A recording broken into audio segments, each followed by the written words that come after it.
বিসমিল্লাহির রহমানির রহিম। নবম দশম শ্রেণীর সূচকীয় এবং লগারিদমিক ফাংশন উচ্চতর গণিত নবম অধ্যায়। আজকে আমরা 7 ছ বর্গীয় জ এই দুটো সমাধান করব এই ভিডিওতে। পরবর্তী ভিডিওতে বাকি অঙ্কগুলো থাকবে এবং এর আগের ভিডিওতে এর আগের অঙ্কগুলো আছে, অবশ্যই এগুলো দেখে নেবে। তো এখন কিভাবে সমাধানটা করতে হবে একটু দেখি। তো প্রথমে আমরা এটা ইকুয়াল টু পি ধরে নেব, যেটা দেওয়া আছে। এরপরে প্রথমটা ইকুয়াল টু পি, আগের অঙ্কগুলোর মতোই। এরপরে যেটা করব সেটা হচ্ছে আমাদের এটা আর গুণন করে নেব। এটা আর গুণন করার পরে আমাদের এই যে এবিটা আছে, এই এবিডি এই পাশে ভাগ করে দেব।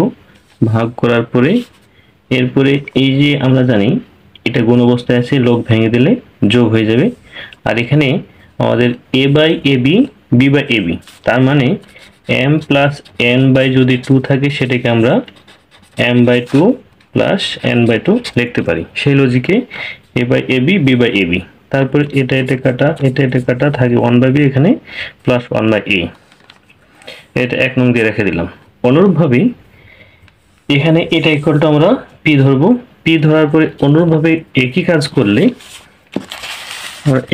করলে এই ধরনের একটা সমীকরণ পাবো। আবার পরেরটা এটা ইকুয়াল টু পি ধরে কাজ করলে আরেকটা সমীকরণ পাবো। অনুরূপভাবে আমরা লিখে দিব। ডিটেলস করতে গেলে অনেক বড় হয়ে যাবে।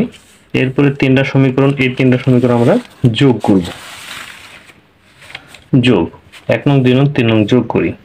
যোগ করে দেখতে পাচ্ছি যে আমাদের এই যে কে ভিত্তিক লগ এ, কে ভিত্তিক লগ এ দুইটা, কে ভিত্তিক লগ বি, কে ভিত্তিক লগ বি দুইটা, কে ভিত্তিক লগ সি, কে ভিত্তিক লগ সি দুইটা, তাহলে একবারে 2 কমন নিয়ে নিছি। অনুরূপভাবে আমাদের 1 by B, 1 by B, 1 by A, 1 by A, 1 by C, 1 by C, প্রত্যেকটা দুইটা করে 2 কমন নিয়ে নিছি একেবারে। এরপরে 2 ক্যান্সেল। এই যে সমীকরণ পাইলাম, এটা হচ্ছে আমাদের 4 নং সমীকরণ। এরপরে যে কাজটা করব, 4 থেকে 1 বিয়োগ করব। 4 নং সমীকরণ বিয়োগ 1 নং সমীকরণ, এটা করি। আমাদের এখানে এবি এবি এবি এবি কাটা থাকবে কত, কে ভিত্তিক লগ সি। অনুরূপভাবে এখানে আমাদের এই যে AB, A by B, 1 by B plus 1 by A, এটা কাটা আমাদের থাকবে 1 বাই সি। তারপরে আমাদের কাটাকাটি করে আমরা পাইলাম এটা, তাহলে পি 1 বাই সি থাকলো। এই সিটা এর পাশে আর গুণ করে দেব।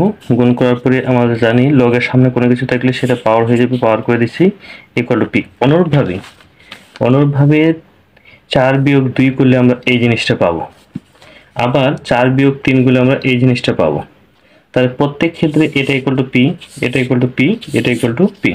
তাহলে এপি এপি এপি যদি সমান হয় তাহলে এটা সমান লেখা যাবে। তাই করছি। তারপর এটা সমান হলো। তাহলে এখন কে ভিত্তিক লগ ক্যান্সেল, সি পাওয়ার সি, এ পাওয়ার এ, বি পাওয়ার বি, এটা আমাদের দেখানো হলো। 7 ছ। তো প্রথমে একই আমাদের ধরে নিতে হবে এটা ইকুয়াল টু পি। তারপরে প্রথমটা ইকুয়াল টু পি, তারপর আর গুণন করব।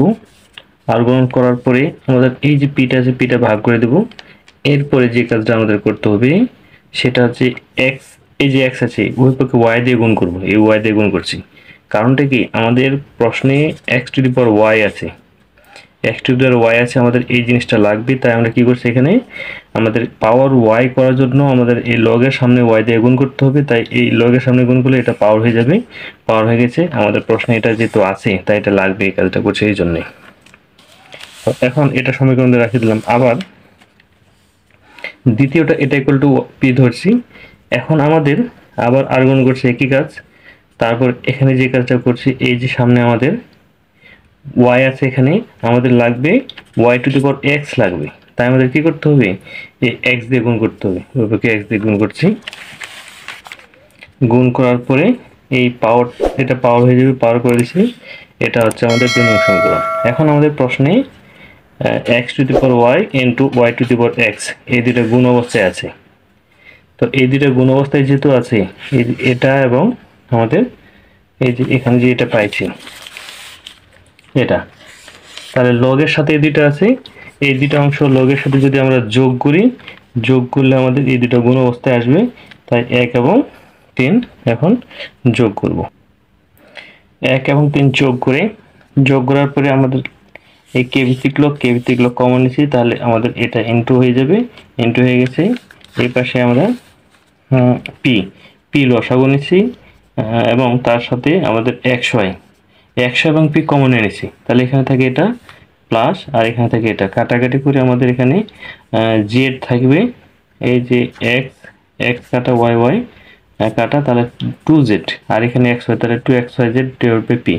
অনুরূপভাবে আমরা যদি এই যে এটা x two the power y two the power x করে আমরা এই অংশটা পাইলাম, অনুরূপভাবে যদি আমরা এই দুইটা নিয়ে কাজ করি তাহলে এই জিনিসটা পাবো, আবার এই দুইটা নিয়ে কাজ করলে এই জিনিসটা পাবো। তাহলে প্রত্যেক ক্ষেত্রে আমরা দেখতে পাচ্ছি যে এই তিনটা জিনিস একই, তাহলে এই তিনটা জিনিস আমরা সমান লিখতে পারবো। এই কাজটাই করছি, এটা ইকুয়াল টু এটা কে ভিত্তিক লব ক্যান্সেল, তাহলে এটা তাহলে এটা আমাদের প্রমাণ করতে হবে, প্রমাণিত।